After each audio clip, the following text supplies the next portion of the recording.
안녕하세요. 여기는 도시책방입니다. 오늘 책방나들이의 주인공은 뻐꾸기 둥지위로 날아간 새입니다. 김건모 노래 아니고요. 이 책은 1962년 출판되었는데요. 이 책이 출판되었던 당시 히피 문화에 엄청난 반향을 일으킨 책입니다. 지금은 타임지와 뉴스위크가 선정하는 100대 영미소설에 올라가 있는 책이기도 하고요.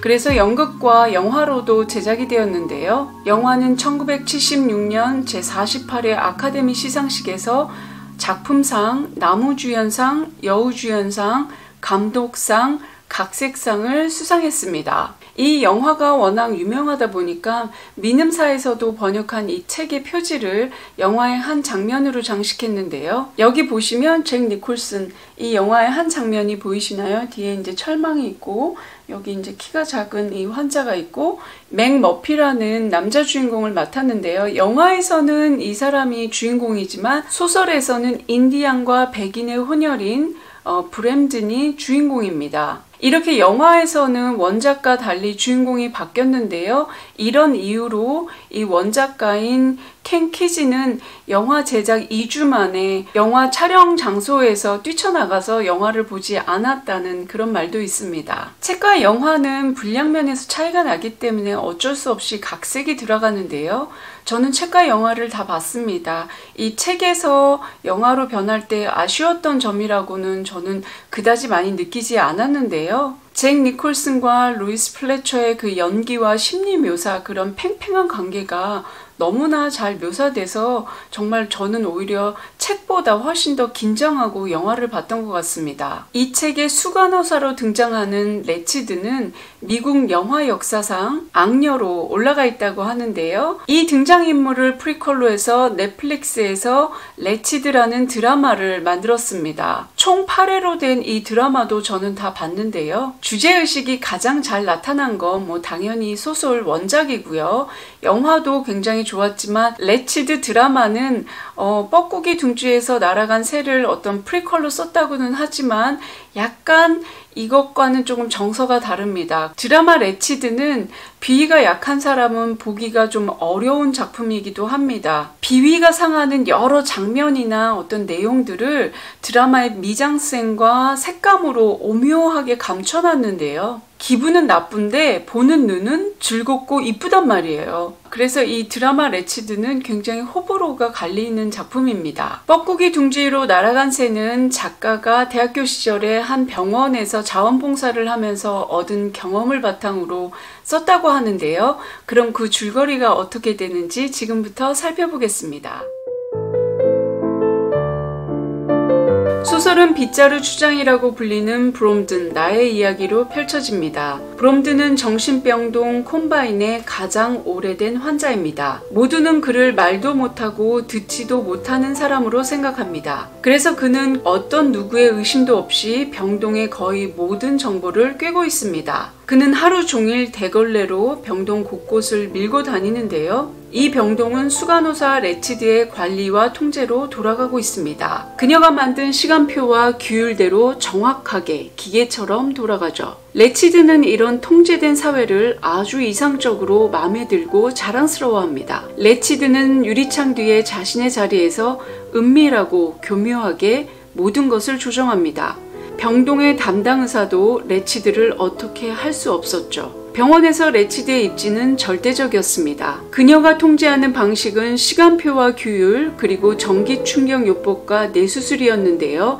이 모든 것은 콤바인이 톱니바퀴처럼 착착 돌아갈 수 있게 하는 절대 권력을 가진 리처드만이 가능했습니다. 그러던 어느 날 맥머피가 콤바인에 들어옵니다. 맥머피는 노동형 6개월을 선고받은 범죄자였는데요. 그가 저지른 범죄는 도박과 폭행, 미성년자 성추행이 있었습니다. 그는 상습적으로 노동작업장에 말썽을 일으켜 미친 행세를 해서 정신병원에 위탁되게 되죠. 그는 콤바인에 들어오자마자 수간호사의 비정상적인 통제와 거기에 무기력하게 순응하는 환자들을 보고 이상하게 생각합니다. 그리고 자신은 절대 레치드의 통제하에 들지 않겠다고 하면서 환자들을 선동하고 레치드를 자극합니다. 바닥에 고정되어 있던 제어판을 들어 올리면서 환자들을 적극적으로 자유의지와 정신을 깨워내려 하죠. 맥머피의 이러한 자유로운 모습에 환자들은 당황스러워하다가 맥머피를 우상처럼 여기면서 그를 따르기 시작합니다. 맥머피는 수간호사에게 당당하게 라디오 소리를 줄여달라고 하고 샤워실을 휴게실로 배정받기도 하고 레치드의 단독 결정 방식에서 투표를 도입해서 모두가 원하는 방식을 시도하기도 하죠. 단체 상담 시간에서도 표정 하나 변하지 않는 레치드에게 계속적으로 자극하면서 반발하는 의견을 내세웁니다. 맥머피는 의사를 대동해서 배를 빌려 환자 10명과 매춘부와 함께 바다 낚시를 가는데요. 낚시를 다녀오고 단체 샤워를 하던 도중에 맥머피와 브랜드는 문제를 일으키고 거기에 수간호사는 이들에게 전기충격 요법을 처방합니다. 모두가 두려워하던 전기충격 요법도 맥머피에게는 통하지 않았습니다. 그러다 수영장으로 모두가 외출하게 되는데요. 수영장에서 한때 구조요원이었던 사람에게 맥머피는 이야기를 듣습니다. 맥머피는 자신의 형량이 다하면 두 발로 자유롭게 나갈 것이라 생각했지만 레치드가 허락하지 않는 한 절대 병원에서 나갈 수 없다는 현실을 알게 되죠. 순간 순종적으로 변하는 듯 했지만 그것도 오래가지 않았습니다. 내기와 승부를 좋아하는 맥머피가 레치드에 굴복할 리가 없습니다. 환자들은 예전과 달라졌지만 수간호사 레치드는 눈 하나 깜짝하지 않고 그들을 계속 통제했습니다. 그리고 어느 날 밤 맥머피는 준비해둔 한밤중에 파티를 벌입니다. 수간호사가 퇴근하고 병동을 지키던 흑인 보조사 터크를 돈과 술과 여자로 매수한 것이죠. 그렇게 숨막힐 듯 레치드의 규율로 돌아가던 콤바인 병동은 환자들의 욕망과 자유로 가득 차오르고 모두가 웃고 떠들며 파티를 즐깁니다. 그리고 어느 순간 모두는 뒷감당이 안 될 걸 생각하고 병동을 탈출하기로 하죠. 하지만 같이 파티를 벌린 빌리는 탈출하지 못하겠다고 합니다. 그의 어머니가 병원 로비 접수개원이었는데요. 레치드와 매우 친했고 그는 어머니와 레치드의 감시와 통제를 벗어나 본 적이 없습니다. 그들이 없는 세상이 무섭고 두려웠습니다. 그런 빌리를 두고 탈출을 하려다가 그가 매춘부 캔디를 원한다는 것을 눈치챈 맥머피는 캔디와 빌리를 방으로 보내고 1시간 정도 눈을 붙이지만 술과 감기약에 취해버린 그들은 탈출하지 못합니다. 출근한 레치드는 이 난장판을 모두 보게 됩니다. 그리고 환자 인원 점검을 하면서 빌리가 없는 것을 확인하고 그의 방에 가는데 그는 캔디와 함께 잠을 자고 있었습니다. 레치드는 그의 모습을 보고 수치스럽다. 어머니가 이 모습을 보면 어떻게 생각하겠느냐 라면서 빌리 내면의 죄책감을 자극합니다. 빌리는 어머니에게 말하지 말라고 애원하지만 레치드는 계속 협박했습니다. 맥머피에 대한 분노가 빌리에게 향한 것이죠. 빌리는 간호사의 협박에 결국 자살하고 맙니다. 레치드는 이 모든 것을 사람의 생명으로 내기하는 맥머피 때문이라고 소리 지릅니다. 그 말에 맥머피는 그녀를 목조릅니다. 이 사건으로 맥머피는 위층의 중환자실로 옮겨집니다. 그리고 레치드가 관리하는 병동은 다시 예전처럼 안전과 통제로 고요하게 돌아갑니다. 그렇게 맥머피는 영웅적인 존재로 남는가 싶었는데 수 간호사는 맥머피를 중환자실에서 자신의 병동으로 데리고 옵니다. 그리고 함께했던 환자들은 맥머피가 전두엽 절제술을 받았다는 것을 알게 되고 충격에 휩싸이죠. 그리고 이 모든 걸 지켜본 브램드는 무기력하고 순응했던 자신을 깨우쳐준 맥머피가 이렇게 된 것에 분노하고 맥머피를 베개로 눌러 살해합니다. 레치드의 통제하에 살게 될 비굴한 그의 삶과 영혼을 자유롭게 해준 거죠.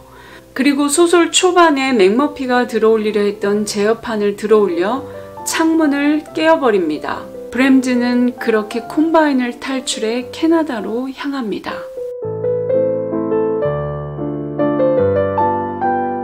뻐꾸기 둥지 위로 날아간 새는 매우 사회고발적인 주제의식이 강한 작품인데요. 하지만 작가는 어느 쪽에도 무게를 두지 않았습니다. 우선 이 이야기에서 가장 먼저 보이는 게 권력과 통제, 자유와 의지였습니다. 이를 상징하는 인물과 장소들이 아주 확연하게 드러나 있죠. 하지만 여기서 조금 한 발 뒤로 물러나면 조금 새롭게 해석할 수 있는데요. 레치드 간호사는 자신의 의무와 책임을 다한 인물로 보여집니다. 레치드는 절대로 선을 넘지 않습니다. 감정에 사로잡히지도 않고 언제나 평정심과 이성을 잃지 않는 인물입니다. 마치 악녀처럼 보이지만 대놓고 눈에 띄게 악행을 하지도 않습니다. 아주 교묘하고 세련되게 정치적으로 맥머피와 환자를 다룹니다. 그녀의 말을 듣고 입장을 헤아리면 그 또한 이해가 가죠. 저는 여기에서 소름이 끼쳤는데요. 작가는 여기까지 통찰한 것입니다. 작가는 마치 레치드의 관리와 통제가 그럴 수도 있다라는 여지를 독자들에게 주면서 마치 이 모든 것이 브램든의 편집증적인 서술처럼 보이듯 그 경계에서 책을 써나갔습니다. 작가는 어디에도 무게를 두지 않았죠. 그리고 이 작품의 화자는 인디언과 백인의 혼혈인 거인 브램든입니다. 브램든의 이야기에는 과거 기억이 가끔 나오는데요. 백인들이 인디언의 땅을 매입하는 과정에서 자신의 아버지가 권위에 맞서다 결국 순응하게 되는 이야기를 하면서 인디언의 사회적 문제와 보이지 않는 권력을 이야기합니다. 또한 이 작품은 남자와 여자의 묘한 대결 구도가 만들어지는데요. 정신병동은 남자 정신병동입니다. 육체적으로 키도 크고 건장한 남자들이 백인 여자에게 순응하는 이 모습이 굉장히 돼요. 이 작품은 작가가 대학생 때 재향군인 병원에서 자원봉사를 하던 경험이 들어가 있습니다. 50년대 후반 60년대에는 정신의학이 지금만큼 발전하지 않았죠. 정신병원의 인권은 사각지대에 있었고 치료법은 특별하게 없었습니다. 사회에 도움이 되지 않아도 방해가 되지 않으면 충분하다는 순종적인 인간을 만들어내는데 목표가 있었습니다. 반항하지 않고 문제만 일으키지 않으면 되었기에 치료법은 감정을 통제하는 것이 가장 우선이었습니다.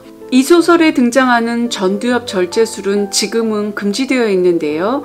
뇌에 구멍을 뚫어 전두엽의 신경을 차단하거나 절제하는 수술입니다. 전두엽 절제 수술법을 처음 고안한 모니스는 1949년 노벨상을 받기도 하는데요. 이 수술법이 검증되지 않았지만 1, 2차 세계대전 이후 트라우마로 인해 여러 정신병을 앓는 사람들로 정신병원이 넘쳐났는데요. 이들을 오랜 시간 수용하기에는 국가와 시의 예산이 지나치게 많아져서 검증되지 않은 이 수술법이나 전기충격요법, 약물치료가 빠르게 확산되었다고 합니다. 정말 끔찍하죠. 콤바인에 들어간 맥머피가 처음 느낀 것은 아무도 웃지 않는다는 것이었습니다. 웃지 않는다는 것은 또한 울지도 않는다였는데요. 정상과 비정상의 경계조차도 없이 이 병동에 있는 환자와 의사, 간호사, 보조사 모두가 웃음이 없다는 거죠. 수간호사 레치드만 의식적으로 가식적으로 미소를 띄우고 있지만 그건 마음에서 우러나온 순수한 감정이 아닌 이성이 작동한 의식적인 행동이었습니다. 유일하게 맥머피만 웃고 떠들고 그의 눈빛만이 살아있었죠. 그러다 소설 뒤로 갈수록 환자들은 많이 웃습니다. 레치드는 상담 시간에 솔직하게 이야기하라고 하지만 그것은 통제를 위한 정보 수집을 위한 목적이었습니다. 맥머피가 말하는 자신의 감정에 솔직해지는 것은 자신의 감정과 자의식을 있는 그대로 인정하고 받아주라는 것이었죠. 자신의 감정조차 인정하지 못하는 나약함에서 벗어나 자신이 원하는 것을 찾으라는 이 맥머피의 선동은 어떻게 보면 자신만의 기쁨과 웃음을 찾으라는 내면의 울림이었습니다. 이 작품은 여러 다른 작품을 떠올리게 하는데요. 우선 억울한 누명을 쓰고 자유를 찾아 떠나는 빠삐용이 떠올랐고요. 쇼생크의 탈출, 이문열 씨의 우리들의 일그러진 영웅도 떠올랐습니다. 거대 권력에 맞서는 개인의 자유를 계속적으로 말하는 이 작품은 그러한 사회 권력을 비난하지 않고 개인의 자유의지를 더 강조합니다. 그 상징이 바로 맥머피죠. 자유분방하고 있는 그대로 자신의 감정을 이해하고 수용하는 인물입니다. 그는 몸은 살았지만 정신적으로 죽어있는 환자들에게 사람다운 사람, 인간답게 사는 법을 보여줍니다. 그게 철학이나 공부나 이런 게 아니라 있는 그대로의 웃음과 희망, 작은 일탈에서 오는 쾌감과 기쁨, 그리고 무엇인가를 스스로 할 수 있다는 자신감과 성취감, 이런 것들을 보여주는데요. 여기에서 사사건건 수간호사와 맞붙게 되는데요. 그녀가 주장하는 질서와 통제와 관리의 선을 넘어 맥머피는 거대한 사회의 시스템 속에서 희생되고 소외되는 상황에서 개인들이 벗어나도록 자각시켜줍니다. 이 작품을 또 다르게 해석해 볼 수도 있는데요. 이 작품을 오직 선과 악, 거대 권력과 개인의 대결 구도로만은 볼 수 없다는 것입니다. 여기 환자들이 온전히 피해자인가? 라는 문제가 남아있죠. 만성 환자를 제외한 급성 환자 중에는 자신의 발로 스스로 들어온 자발적 환자들이 많았습니다.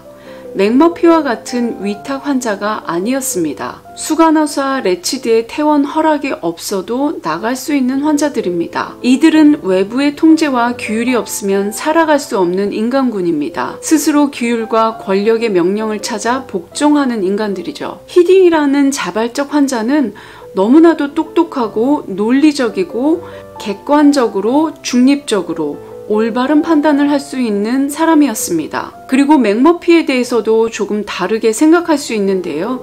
맥머피는 범죄를 저질러 거기에 마땅한 대가를 치르기보다는 얄팍하게 정신병원에서 편안하게 있으려고 한 인물입니다. 그래서 이들을 마냥 긍정적인 모습으로 바라보기만도 어렵습니다. 이것이 바로 이 작품을 팽팽하게 긴장하게 만드는 요소입니다. 질식할 듯한 체제의 모순과 부조리를 자발적으로 인정하고 순응하는 인간과 거기에 반항하는 인간들의 묘한 심리적 갈등이 아주 잘 나와 있죠. 이성과 비이성은 동전의 양면처럼 절대 떨어질 수 없습니다. 비이성, 광기가 허락되지 않는 사회는 기계처럼 무감각하게 돌아가기만 합니다. 정말 여러 각도로 해석되는 책인데요. 사회학적으로는 개인과 사회, 정치학적으로는 권력의 통제와 개인의 자유, 심리학적으로는 분석되는 여러 다양한 증상들, 그리고 정신의학적으로도 많은 이야기가 되는데요. 저는 개인적으로 이 수간호사 레치드도 거의 정신병적인 그 강박증을 갖고 있었던 인물로 평가가 됩니다. 뻐꾸기 둥지로 날아간 새, 이 책에서는 끊임없이 사회 구조 안에서 갈등하고 대립하는 개인의 모습이 보입니다. 사회는 통제와 규율로 사회의 안정을 추구하고 개인은 자유의 의지대로 행동하려고 하기 때문에 갈등을 피할 수가 없는데요.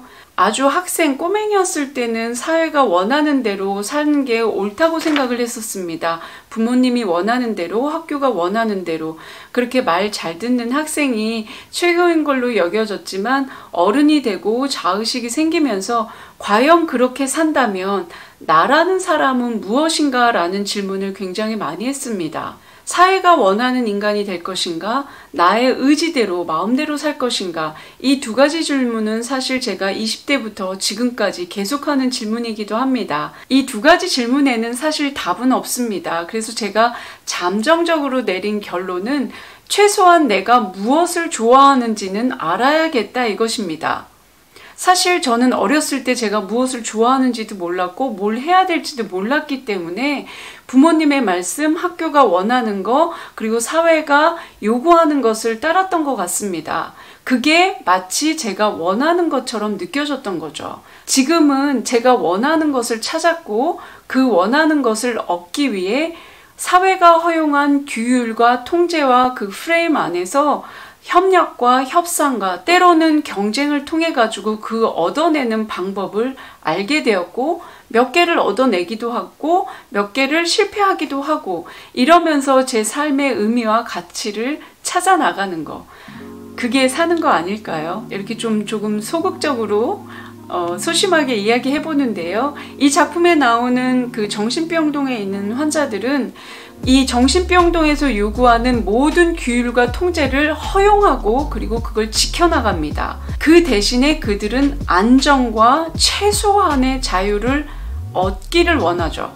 아주 소극적이고 비굴한 태도를 보이기도 하는데요. 그렇다고 이 책은 무조건 어떤 사회적인 체제에 반항하고 거부하라고 얘기하지는 않습니다. 푸코의 광기의 역사와 감시와 처벌에서 봤듯이 사회 구조 속에서 보이지 않는 이 미묘한 권력, 갑을관계, 그리고 그 힘의 역학과 균형 속에서 우리 개인이 어떻게 살아가야 될지 그걸 잘 보여주는 책이기도 합니다. 이 작품은 사실 제가 대학교 때 어렴풋이 제목으로만 듣고 그 내용은 전혀 알지 못했던 작품인데요. 이번에 푸코의 광기의 역사, 감시와 처벌을 하면서 이 책을 꼭 읽어봐야 되겠다라고 생각해서 바로 뒤이어 읽었고요.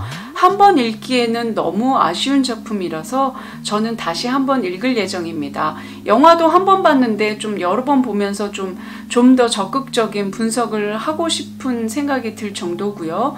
여러분도 그래서 이 책은 한번 꼭 읽어보셨으면 합니다. 그럼 오늘 책방 나들이는 여기까지 하기로 하고요. 도시책방에 저와 함께 지금까지 머물러 주셔서 감사합니다. 이번 영상이 마음에 드셨다면 구독과 좋아요, 댓글과 공유로 응원 부탁합니다. 그럼 도시책방은 책 많이 읽고 다음 영상으로 찾아뵙겠습니다. 감사합니다.